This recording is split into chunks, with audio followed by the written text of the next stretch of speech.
garden walls. Early solved these challenges by developing a two-stage system using stucco and gravel aggregate under a concrete finish coat. Gentle wire brushing and washing with diluted acid removed this coating, leaving a surface where larger aggregate provided color, with smaller aggregate as infill. He also developed a process for coping with the corrosion of a lath by moistening the concrete to keep it workable, and then blotting it with newspaper when moisture was no longer needed. Early's third mock-up was approved by the CFA and wall building began in 1915. If we could see the next slide. By the early 1920s, John Early was an architectural designer of national as well as local significance. In Chicago, Early cast the Fountain of Time, whose wave of 109 figures was said to be the largest statuary group in the world. In 1920, he began a collaboration with the Murphy and Olmsted architectural firm on the Church of the Sacred Heart at 16th Street and Park Road, whose colorful murals resemble Byzantine mosaics. By 1930, he had executed mosaics and precast ornaments for 7 major churches across the South and Eastern states. If we could see the next slide. In 1923, Early began constructing the shell and columns for a Parthenon replica in Nashville. He also created colorful patterned ornamentation for Catholic University's Mullen Library and other campus buildings. During the 1930s, he built the Temple of Light in Wilmette, Illinois, as the national worship center of the American Baha'i, overcoming extraordinary challenges by casting this tower-like building's great intricately carved dome, which you see in the photograph. If we could see the next slide. His Washington projects included enormous color-filled cast ceilings for the new Department of Justice building in the Federal Triangle, and a full portfolio of residential and commercial jobs.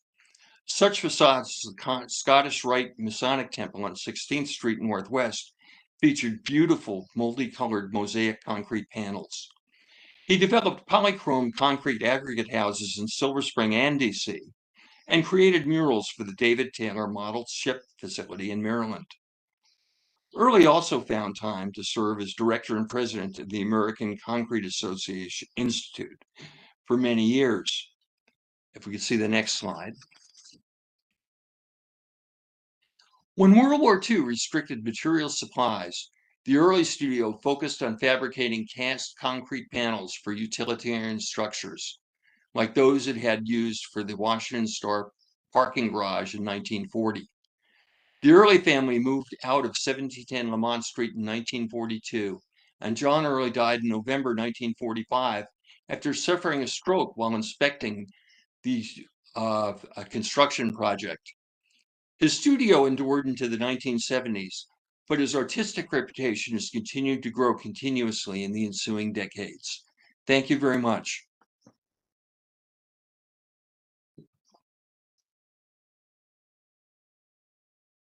Thank you. Any questions from board members?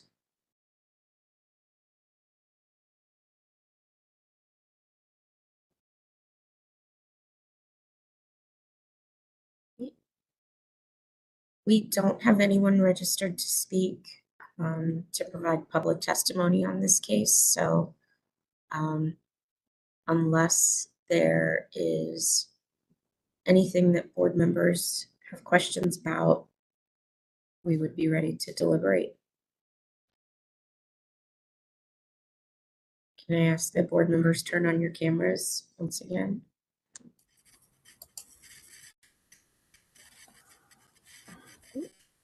Great.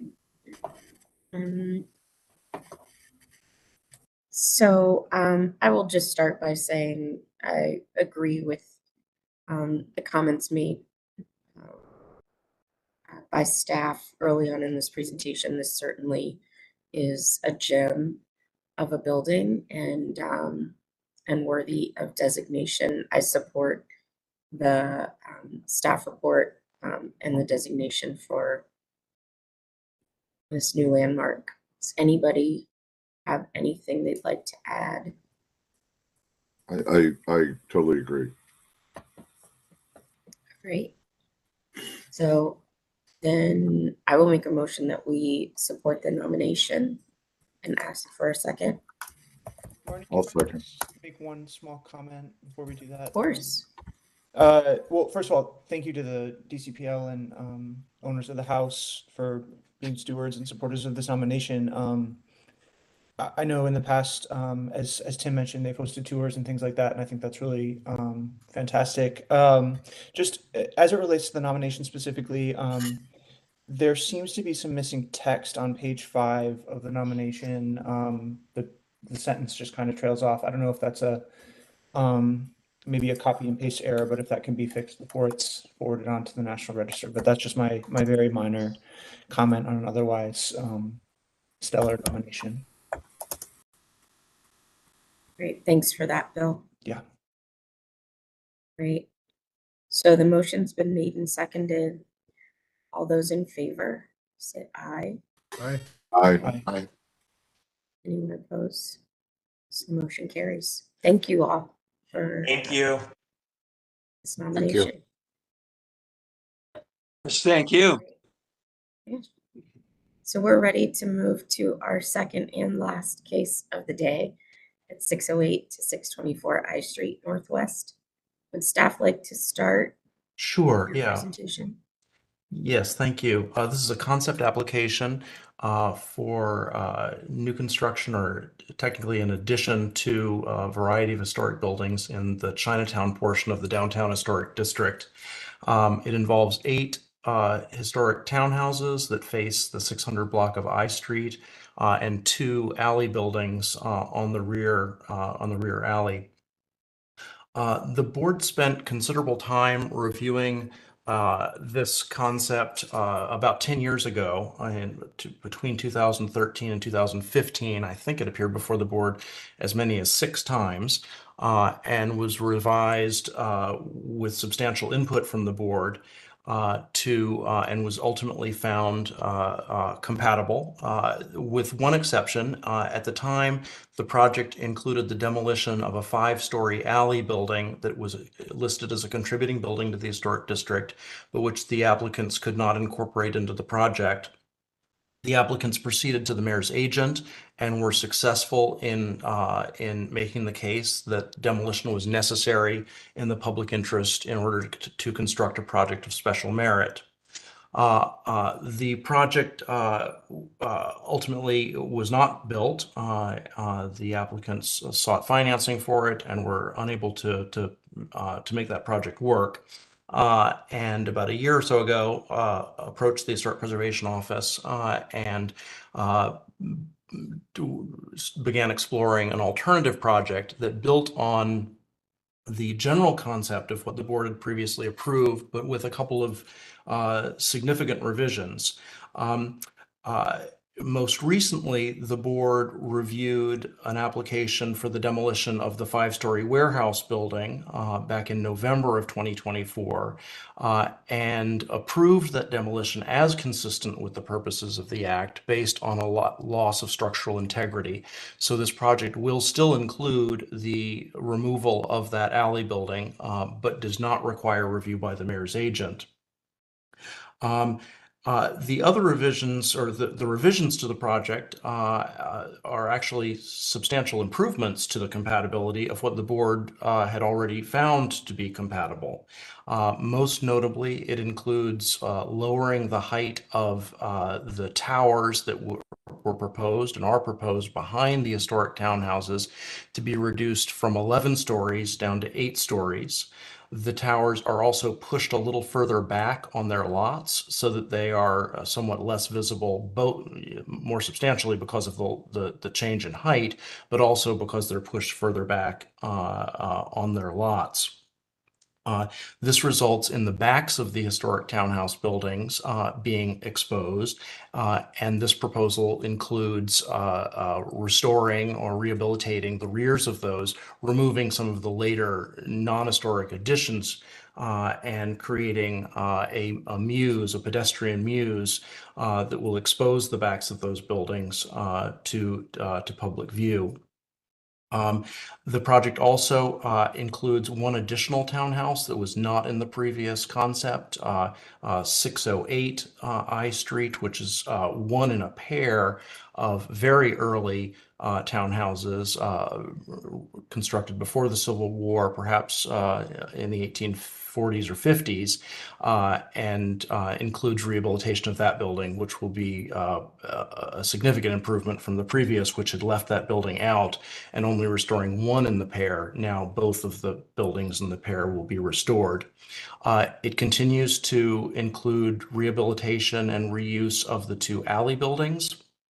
The two-story alley building, the rear elevation of that, the elevation that faces into the new muse, will be dismantled and reconstructed slightly further to the north of where it is now, so that it will not be embedded within the new residential tower, and will serve as a frontispiece and lobby entrance for the new tower. The project also, has always included closing the alley, closing the north-south alley, and continues to have a one-story bridge element that connects the two portions of the tower across that alley. The board had previously, back in 2013 to 15, had asked for that bridge to be reduced from 4 stories down to 1 story, which was incorporated into the final concept that went to the mayor's agent. The board found that 1-story connector to be compatible, and that remains the same. The alley, the applicants are discussing with DDOT the idea of closing the alley to vehicular traffic to allow it to be simply a pedestrian alley, which could then be used for outdoor seating, public artwork, and a greater level of activation than if it were shared for vehicular use. And we believe that the closing of the alley in this particular instance is a positive to the project and a positive to the goals, the planning goals of activating this block and the streetscape, and creating a safe pedestrian zone that'll be activated with retail uses and the lobby entrances. So we are recommending that the board approve the revised concept. We believe it is consistent with the previous approval that the board gave back in 2015, but actually improved from that with the revisions that have been made. So with that, I'll turn it over to the applicants and allow them to walk you through the specific changes.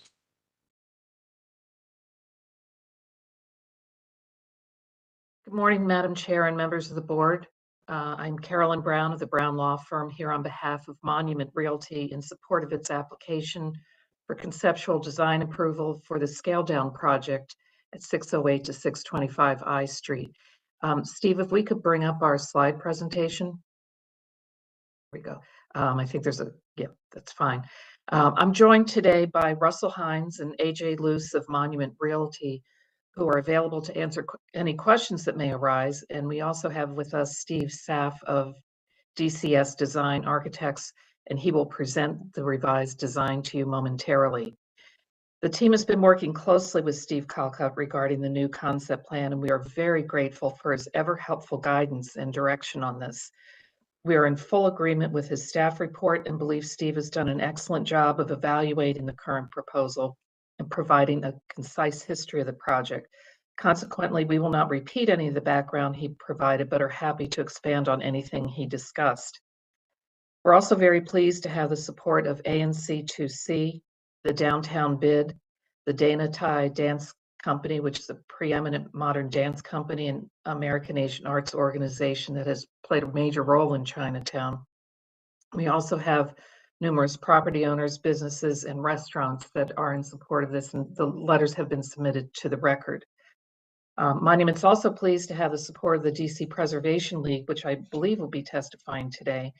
While we disagree with their assessment on the bridge connection and align ourselves very much with Mr. Calcott on this critical design element of the project, we really do appreciate the dialogue that we've had with DCPL on this matter. With that, I'd like to turn over the presentation to Steve Saff of DCS Design. Thank you.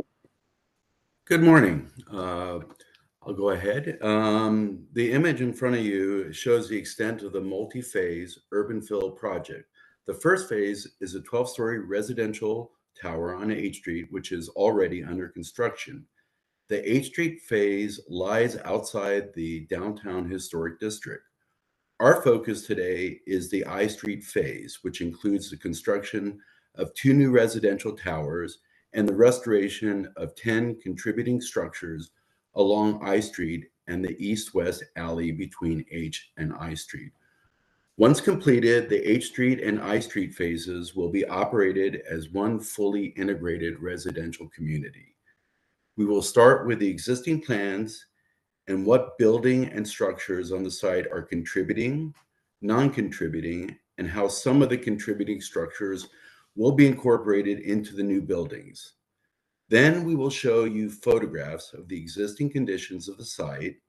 Then we will look at perspectives of the new design and provide views that show the new design in comparison to the previously approved design. Then lastly, we will look at additional perspectives to give you a better understanding of the proposed design and changes to the existing site so you can get a comprehensive understanding of the whole site and what we are proposing for this project. Next slide, please.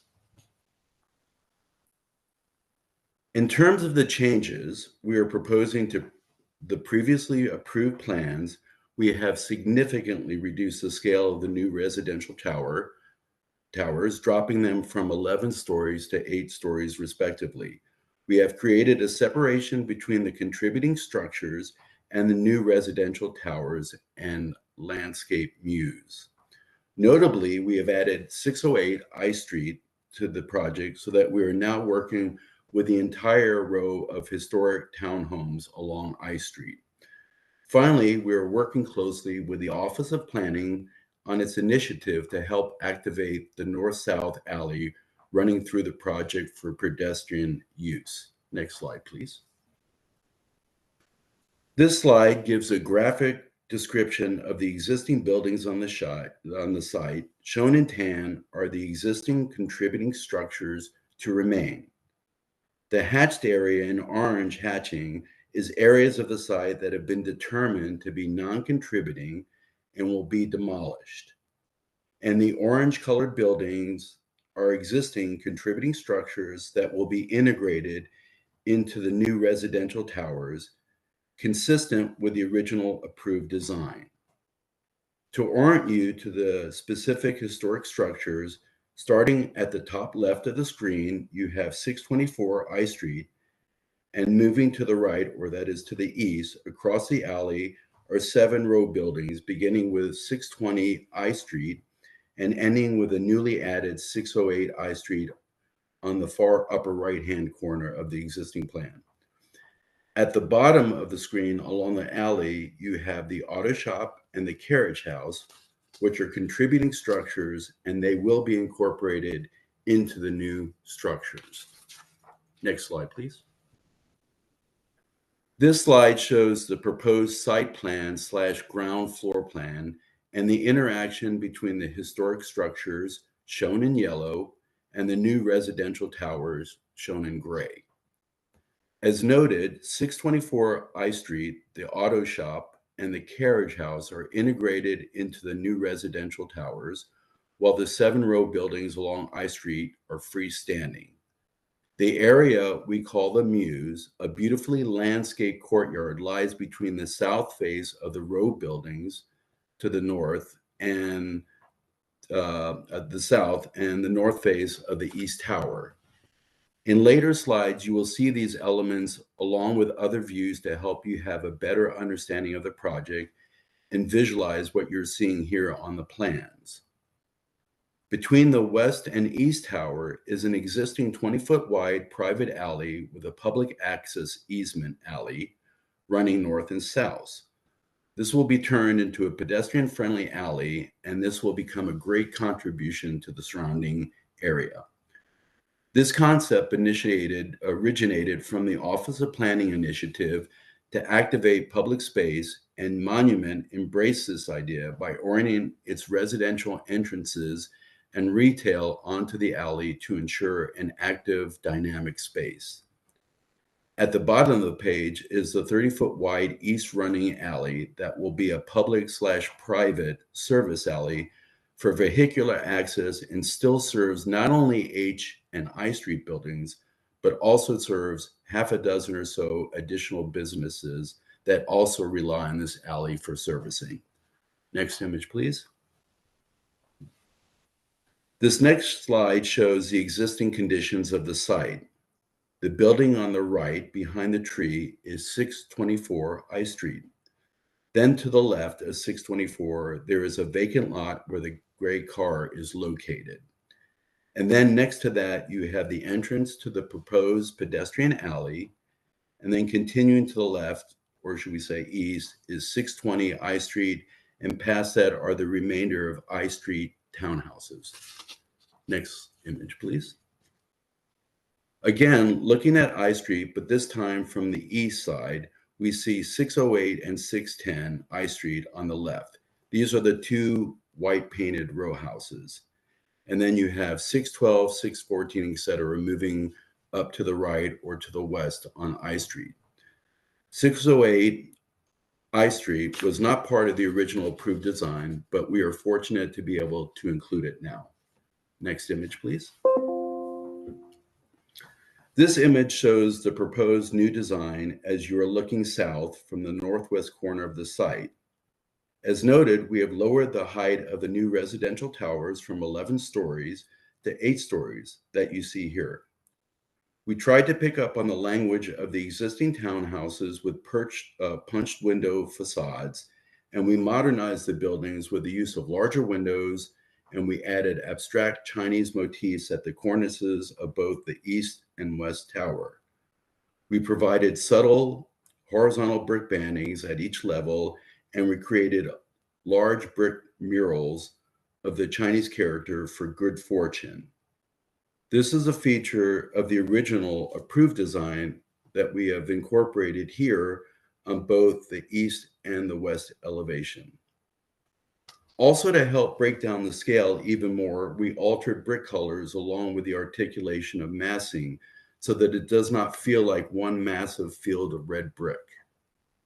We also created a new, more modern row house on 622 I Street, the 622 I Street lot that is tied to the West Tower and acts as a visual cue that is not only a new infill building, but differs from all the other red brick row houses along I Street.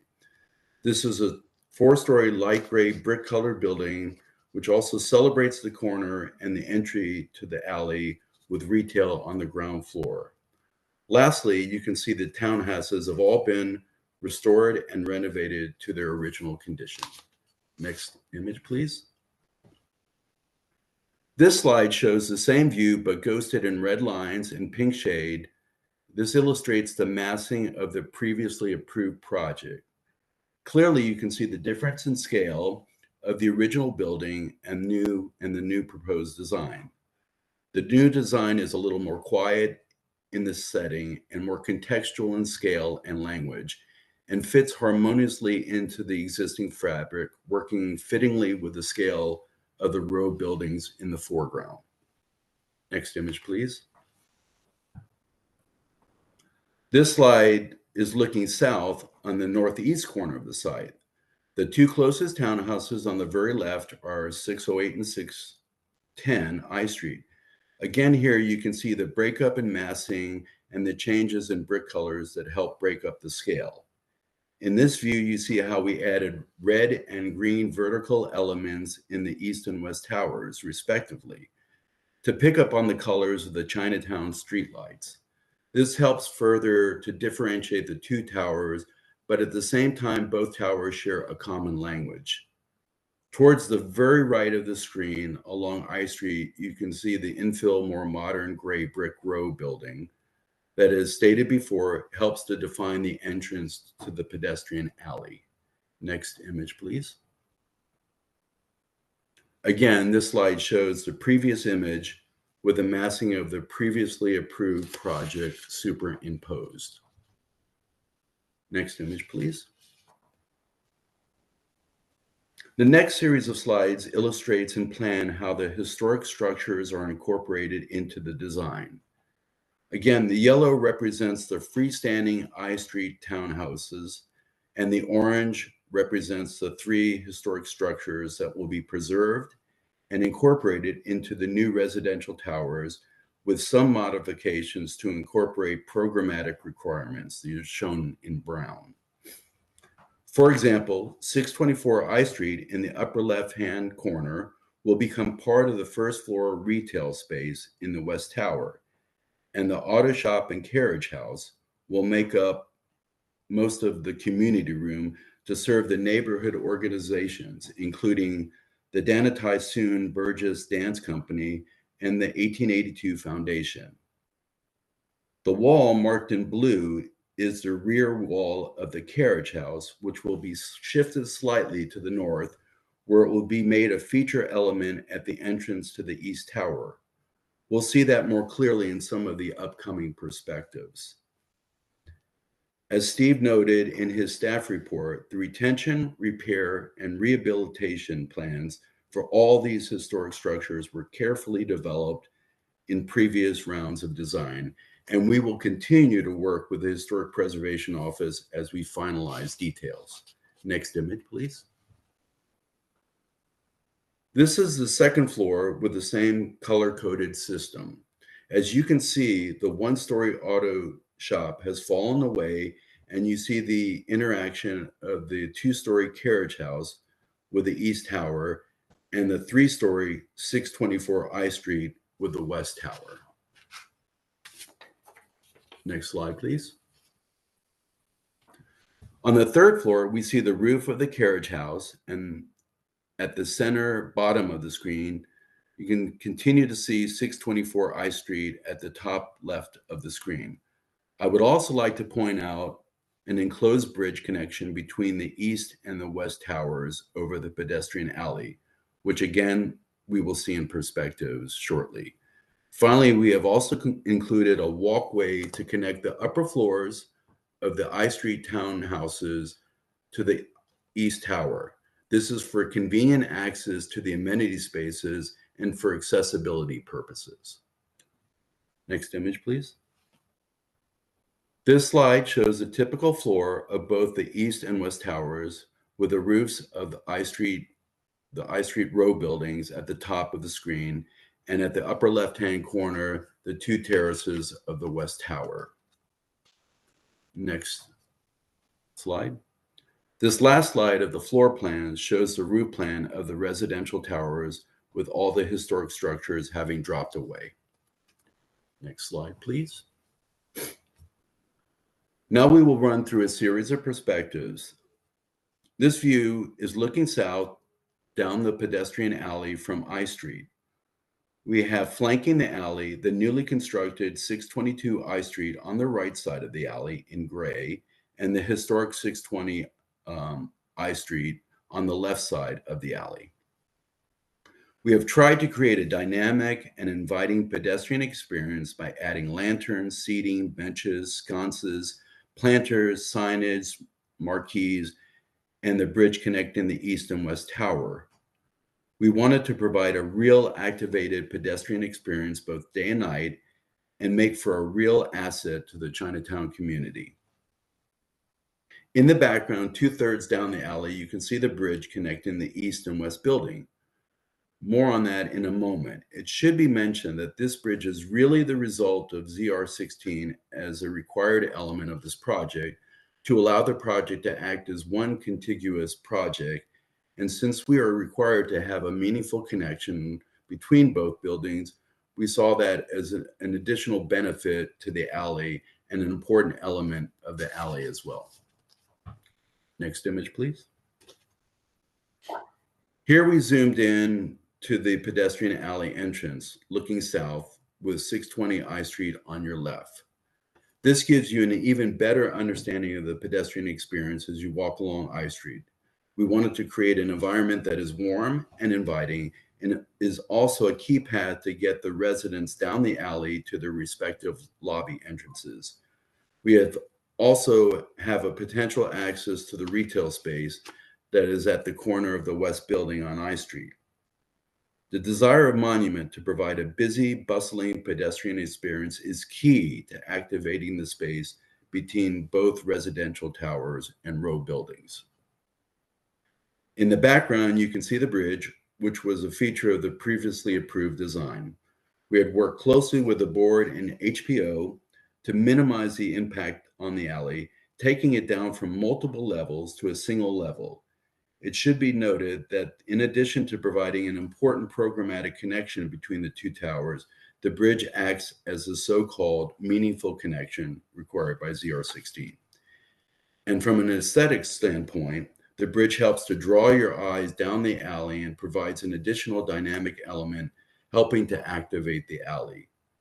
To be sympathetic to some previous comments about the bridge, we have tried our best to make the bridge as transparent as possible by minimizing the structure and maximizing the glazing. Next image, please. This view is looking east in the east-west service alley. To the left, you can see the entrance into the pedestrian alley where the people, planters, and bollards are shown. We can also see on the right of the alley the auto shop garage, which has been renovated and restored with the garage doors openings modified with large glass fenestrations, which provides for a brightly lit community space. And to the right of the auto shop is the south facade of the carriage house. As you can see from this view, we have allowed the two alley structures to express themselves within the overall east building design. Another mechanism we have used to break up the scale along the base of the building is to pick up on the scale of the carriage house and auto shop by creating a cornice at the 2-story zoning required setback line. We have used alternating brick colors to break down the scale of the overall building, so you get 2 levels of scale on the service alley. Next slide, please. This view pulls you into the south side of the north-south pedestrian alley. In this view, you really can once again see the transparency of the bridge and the minimal structure we have designed as to minimize the impact to any sight lines through the alley. Next slide, please. Midway up the alley is the area between the back of the I Street row buildings and the East Tower. This is the entrance into the lobby of the East Tower, and it is also the entrance into what we call the Muse, which will be heavily planted and will become a social gathering place for people that are residents of the development. You can also see the connector bridge and balconies that we will get you into the upper floors of the back of the townhouses from the East Tower at the 3rd floor level. We have added globe-like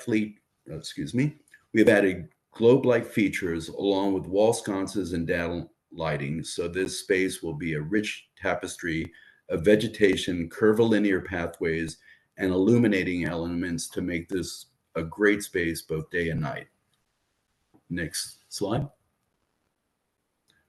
This view moves you up the pedestrian alley a little further towards the north and rotates you slightly so we can get a better view of the lobby entrance of the East Tower. In this view, you can really see the north facade of the carriage house with its chimney element. And last slide. This concludes the presentation, and we're happy to address any questions you may have. Thank you. Thank you for your presentation. Do board members have questions at this time? Right, I think it's just like. Anyone have questions? What would be great. We can always come back to the board for questions, but for now, let's take public testimony and we can start with Rebecca Miller from DC Preservation League. Chair Heath and members of the board, my name is Rebecca Miller. I'm the Executive Director of the DC Preservation League. I'm pleased to be here today to finally support this project. It's been a long road, as I'm sure Monument can tell you, and Ms. Brown told you as well. So we received a presentation of this project about 3 weeks ago or so. So it's been modified a little bit, I think, based on the comments that DCPL put forward. For instance, the brick coloring, the variations and whatnot. So I think that that's looks much more successful than what we actually saw a few weeks ago. We still remain opposed to the proposed glass alley bridge. Bridging the alley remains unacceptable to us as a visual intrusion to what is the last remaining north-south through alley in the downtown historic district. We don't oppose closing the alley, we just oppose the bridge. As with many developments across the city, including residential complexes at 8th Street at D and E and City Market at O, community amenities such as gyms, pools, dog parks, and common rooms can be put in different buildings and still be accessible to the residents. This access can be gained through the underground or by exiting the building at street level. As we've testified before, the applicant's programming desires should not precede the span's negative impact through the alley and on the downtown historic district. Also, an alley like this sets precedent for other alleys to potentially have these types of bridges. HPRB has precedent for finding bridges across alleys incompatible, most recently with the proposed East Bank project at 13th and U Street Northwest.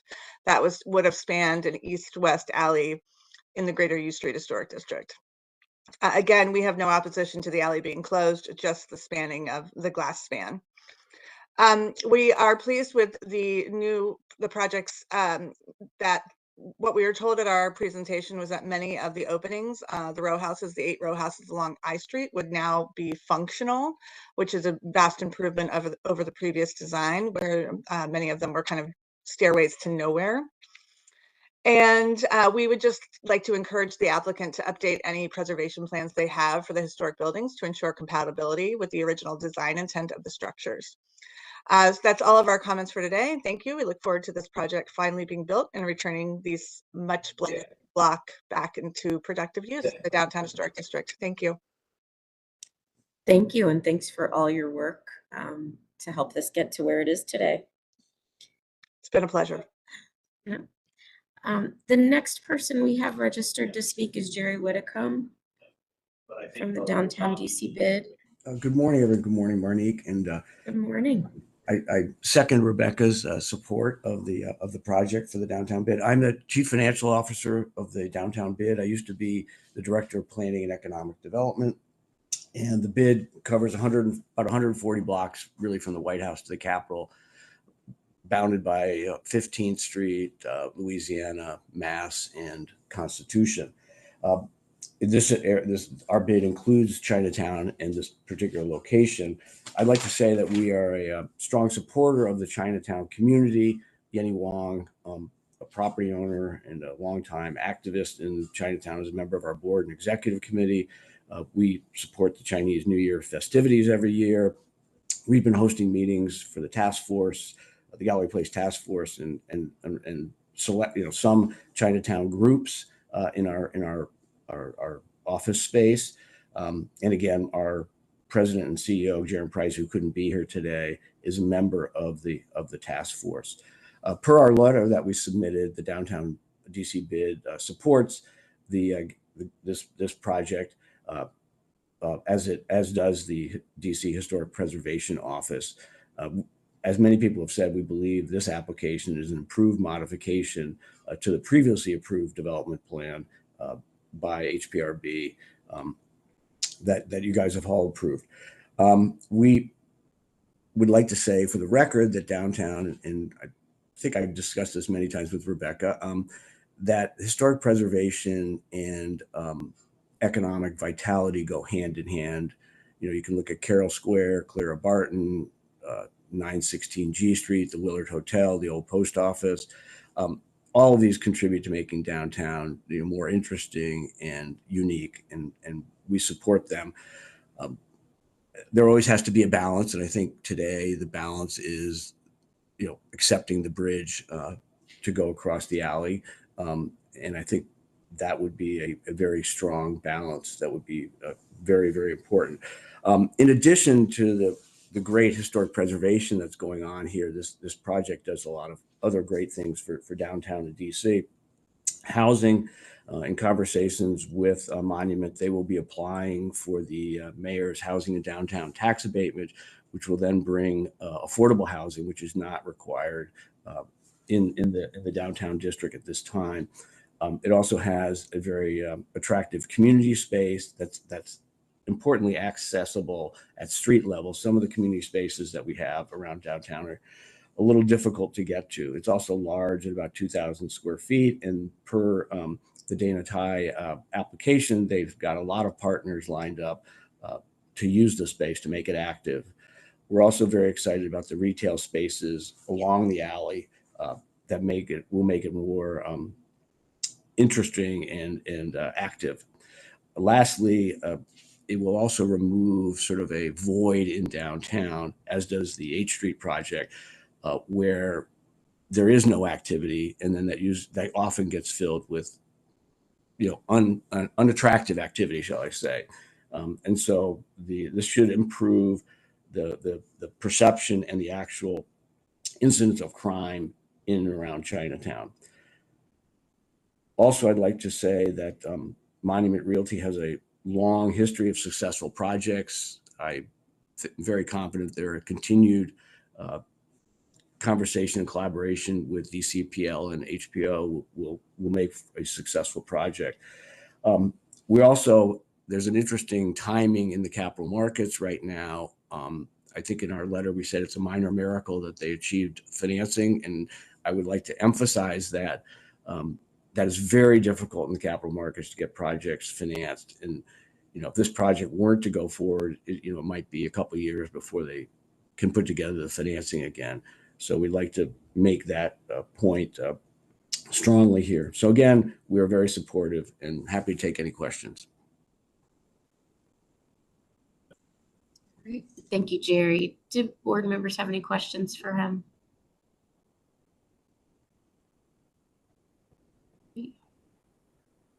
Again, thank you to all the staffs involved here. Thank you. Sure. Thank you. And thank you for your involvement in this and for testifying today, Jerry. All right, we're going to turn back to the board for any final questions before we deliberate.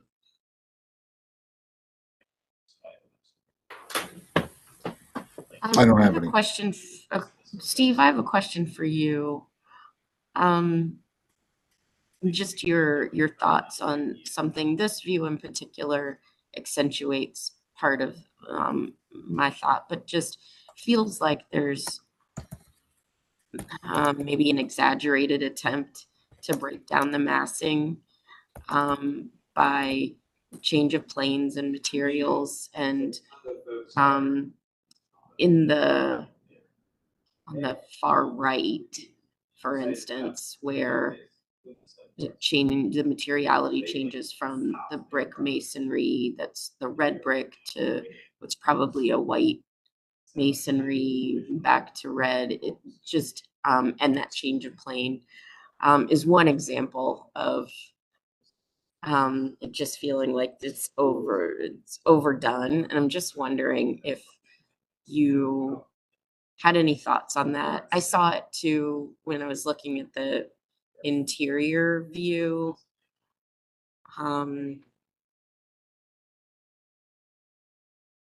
This one here. Here. Yeah, Yep. there's just a lot going on.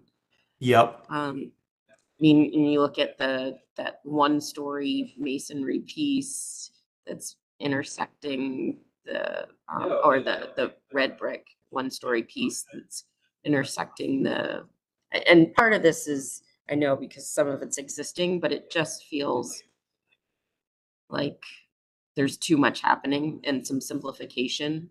Mm-hmm. I think It's that is needed. a perfectly valid thing to ask us to continue looking at. Mhm.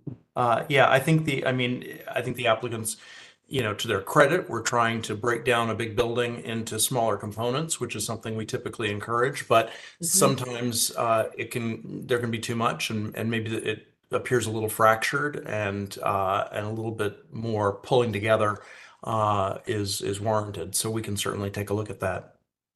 Okay. If I could just build on that, I don't disagree with the chair's observation, but I really wouldn't pull it back too much. To me, I actually really, and this is all subjective, and I'm not an architect, but I do think that the breakdown here, particularly with what fronts on the street, works a lot better than what we do see in the neighborhood that we've approved in the past of giant buildings that are built on, on these front historic buildings.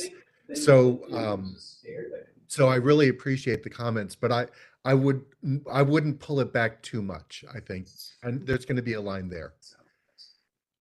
Well, I am an architect, and I think this is skillfully done. Actually, this is not an easy thing to do. I think, particularly when you have historic buildings that have such variety and character and things, and I think it's a skillfully done project in that way. I share a little bit of the concern about Marnie's concern about all the activity there. It is in a kind of interior block condition. I think you're referring to, Marnie. Is that right? Yes. Yeah, Not the H or the front I have facades along no the concern. street. Yeah, it's this But condition. it's Right. it's here. Yeah, I mean, I because of that, I have a lot less heartburn about it, to tell you the truth. I think you can work that out with Steve. You I can work with totally the agree. applicant and work that out, seems to me. Yeah, I totally agree. All right. Madam Chair, I have another question for staff. Sure. So Ms. Miller was suggesting approving all the concepts except for the walkway, but I don't see that in the staff report. Can y'all discuss a little bit what your conversations around the compatibility of the walkway was leading up to the staff report? Sure. Yeah. The walkway, which you see here, sort of on the far upper left. Let me get a better photograph of it. Maybe this one, which you see it sort of above the cherry tree. This was something that the board deliberated a lot on in the previous concept. It had previously been proposed to be a 4-story connection, which the board had strong opposition to because it really no longer looked like a walkway. It looked like a building over the alley.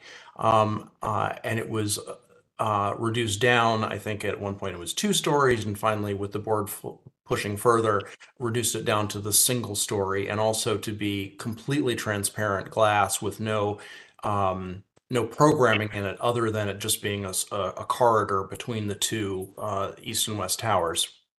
And the board was satisfied that this was sufficiently sort of secondary and clearly not, sort of a primary massing element, that it was light, it was open, and didn't visually close down the alley. It also helped that it was at the 3rd story as opposed to at the 2nd story, where it would potentially obstruct sight lines. So the board ultimately found the 1-story bridge to be compatible. And when the project was resurrected within the past year, we didn't question that because, again, the board had found that to be appropriate in the previous iteration. I think, particularly given what the applicants are trying to do with enlivening the alley, I think in this particular instance, it contributes to that. The idea of having eyes on the alley, the flow of the visual flow of people at that level adds a level of dynamism and excitement to that alley that is more successful than not having it. So while I don't think we disagree with the DCPL's sort of general principle that, you know, we should be very careful about closing alleys and about building over them, sometimes the exception is warranted, and we think this is one of those instances. Okay, thank you for that context. I think that discussion was before my time, so that helps me put that in context. Thank you. Yes. Great. Any other questions? Sure, Heath, I had a few comments if I could. Not comments yet, but questions. Oh, okay, yeah, I'm sorry, sure. Yeah, we'll take comments in deliberation. Great.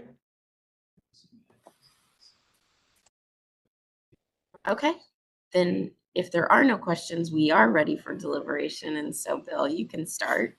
Okay, yeah, thank you. Could we go back to the I Street view that was on the screen previously?